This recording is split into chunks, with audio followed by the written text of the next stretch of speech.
YouTube? It's your boy King Tight, so I'm back. Before we get to it, make sure you like, comment, subscribe. Make sure you always watch the full video. Thought of it said. Let's right to it. Welcome to the Impressive channel. I want to talk about Nicki Minaj's highly anticipated album Pink Friday 2.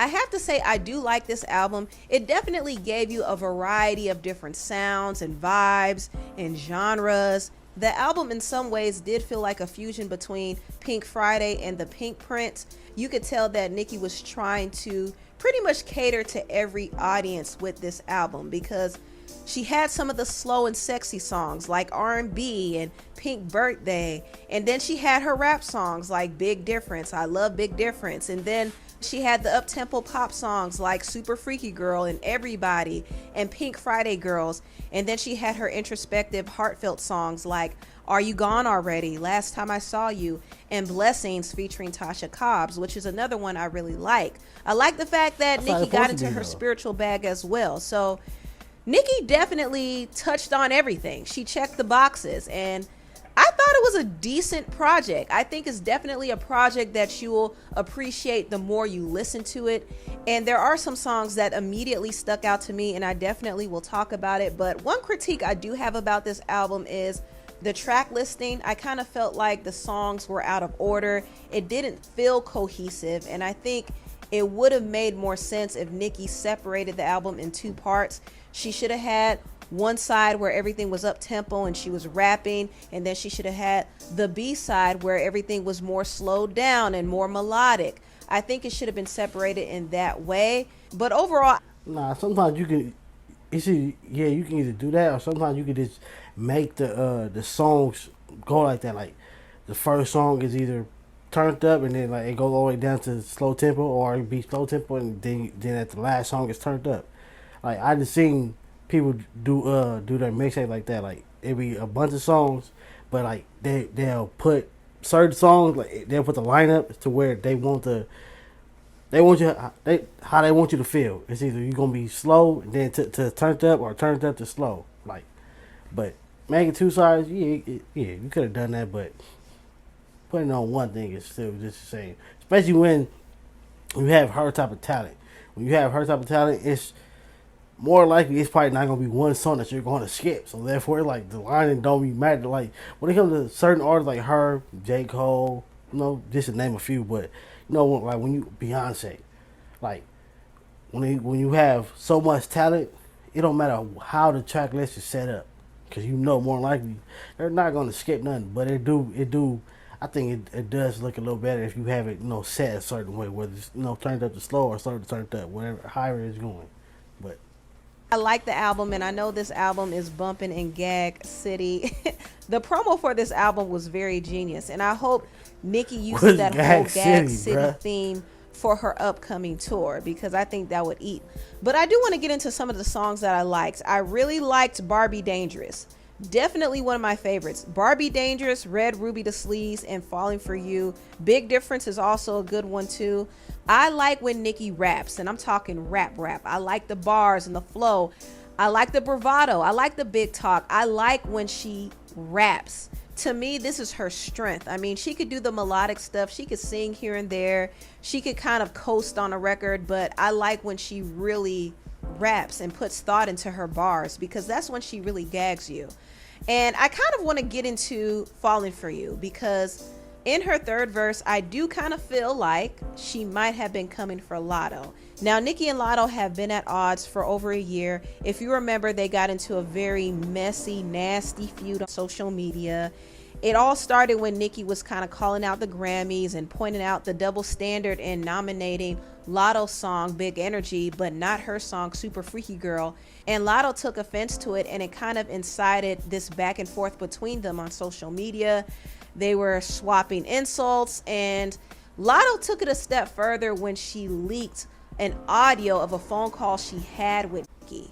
And I did a video on this, and personally I thought both Nicki and Latto were in the wrong, but I thought Latto was way out of line for releasing this phone call, because it kind of showed that she was plotting on gunning for Nicki. And it was weird because in the public she would be praising Nicki and using her lyrics and even copying her looks and talking about how much she loves her. But then behind the scenes, all of this mess was going on. So it definitely was a messy feud. And Nicki never forgot about it. She never forgot about Lotto taking shots at her, Nicki ain't never finna insinuating that forget she about does nothing. coke. And she never forgot she dropped a whole diss song against her called Put It on the Floor.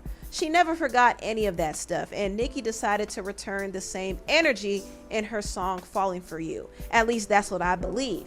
Now in the verse she said, picture that. Picture me giving bees slack. Picture pretending I ain't give all these bees piggyback.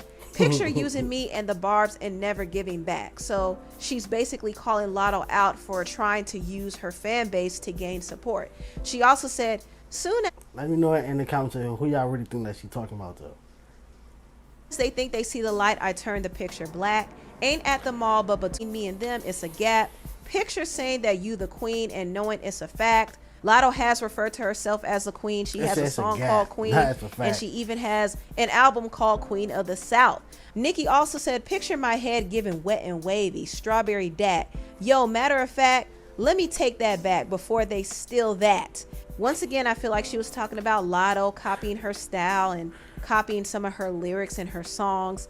She said, picture me opening the vault. B, I sealed that. Picture them disses sticking like grits. B, feel that. Picture me telling bees catch it. Outer feel that. Picture me not telling my little ends drill that. Picture you ending up under the sea where the dread at. Picture not listening when I said you would dread that. I mean locks ho. Use a chop o. I mean, catch that wordplay there. She didn't say Lotto's name, but she made the hint obvious by using similar sounding syllables. I mean, I think she was talking about Lotto personally. She also said, I'm number one. Y'all go argue over top four. Clean sweep, you getting mopped, oh. Whew. So there you have it. Nicki pretty much put the nail in the coffin there. Also, it's believed that Nicki Minaj may have taken a shot at Megan Thee Stallion in the song FTCU, F This Club Up. And she said, stay in your Tory lane, B. I'm not Iggy. Now, I noticed that TMZ reported on this, and also DJ Academics highlighted this. And in his slides, he kind of showed where Megan may have borrowed from Iggy Azalea. For example, Megan's flow and pose sounded similar to Iggy's flow and Homida. And there were a couple of videos that Megan did that looked very familiar to Iggy's videos. And Megan also used the same aesthetic for her video Cobra that Nicki used for her song Anaconda. And Nicki was like, listen, I'm not Iggy. You're not going to copy me. Stay in your lane. And she referenced Tory Lanez because Tory was convicted of shooting Megan.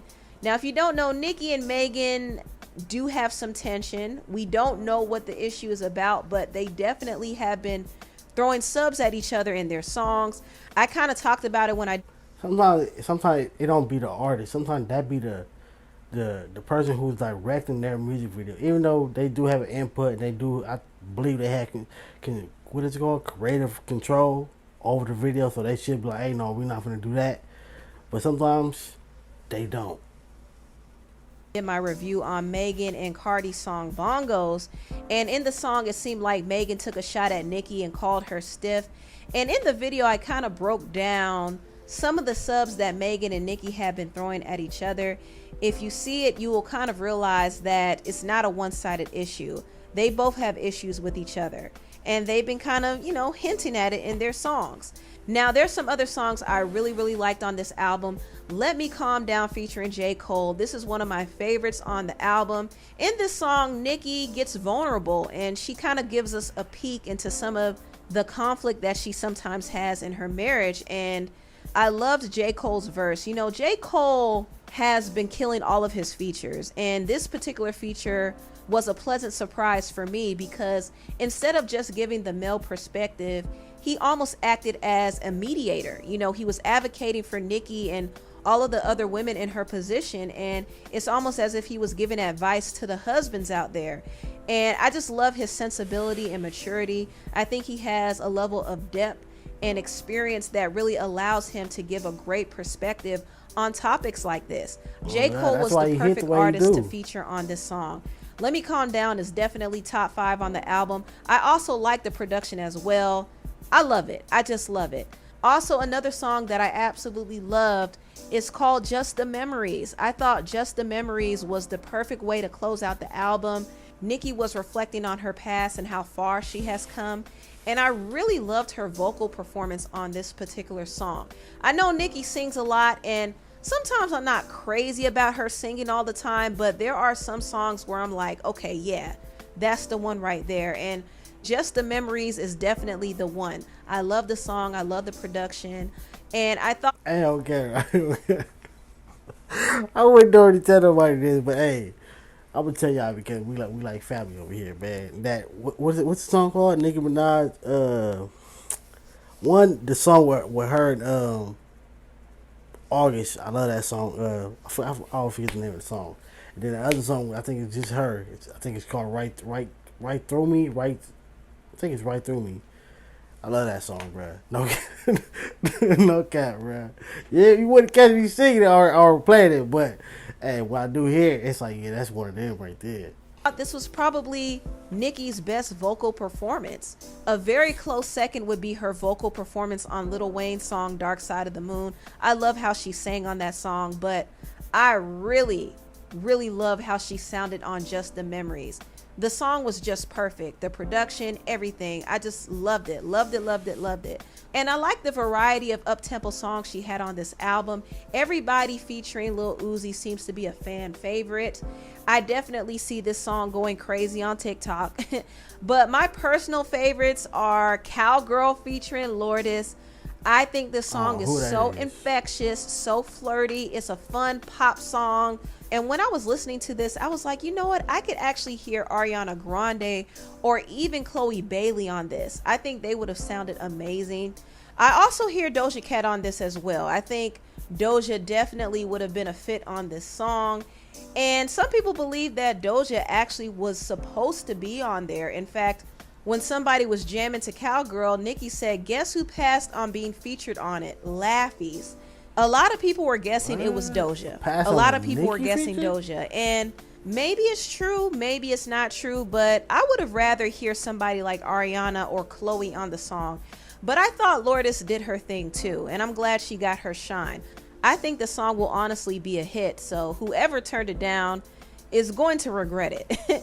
I also like the song Needle featuring Drake. I mean, the whole song is a vibe. Hey. It was given a fusion of Afrobeat, dancehall, and house. It's just a vibe. I really like Needle. And I really like Forward from Trini featuring Skilly Bang. This song right here, this song just does something to me. It makes me want to move and whine. I mean, it's the perfect dance hall song. The production and the mix in this song was crazy. They even had the audacity to slide in some polka music in there. I mean, I was gagged. I really like this song, Forward from Trini. And I also like some other songs. I like Pink Birthday, Bam Bam. I like Nikki Hendrix, Blessings. I even like Pink Friday Girls. I thought that was cute too. I could tell that she tried to recapture the essence of super bass with that song. It's not a super bass, but Pink Friday Girls is still cute. And it did sample Cyndi Lauper's song, Girls Just Want to Have Fun. In fact, Nicki sampled a lot of songs on this album. I have to look at the credits, but she did use quite a few samples. But it was still a good listen. I mean, I like the album. I do like it. And I think the more I listen to it, the more I get into it. The album honestly has something for everybody. If you want to have fun and feel sexy, she has songs for that. If you want to listen to rap, she has songs for that. If you want to vibe out, she has songs for that. If you're kind of in a moody space or in a reflective or introspective space, she has songs for that too.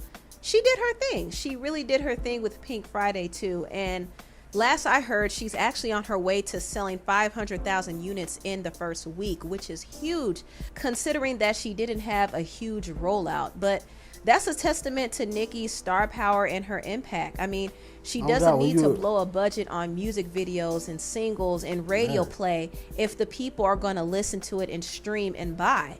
But I think it's amazing to hear that she could be on the pace to selling 500K in the first week. I think that's amazing numbers.